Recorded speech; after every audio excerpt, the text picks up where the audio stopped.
For today's video ay titingnan naman natin ang mga street food dito sa Hong Kong. Parang katulad lang din naman to ng mga street food dito sa Pilipinas.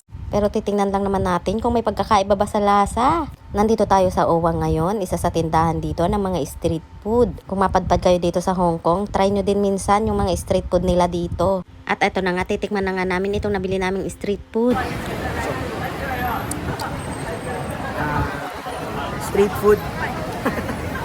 Doon mo kumakain ka street food.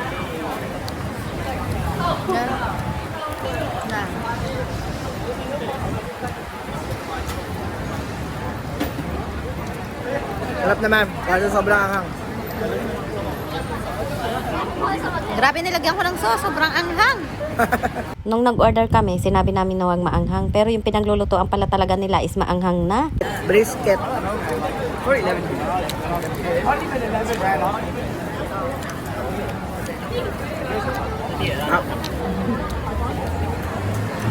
Pagkatapos nga namin na kumain dito ay lumipat naman kami sa ibang tindahan ng street food. Dito nga pala kami napunta sa Java Java na ito. Ang tindera nga pala dito ay Pinoy at napakabait naman talaga. Sausage at octopus nga pala ang binili namin dito. Ang isang order nga pala dito ng sausage ay 5 piraso pero ginawa niyang 6 na piraso yung order namin. At ito na nga po yung na-order namin. Masarap naman siya pero sobrang anghang pa rin. Hindi nga namin napigilan na mag soft drink sa sobrang anghang nito. Ayun lang. Thank you for watching.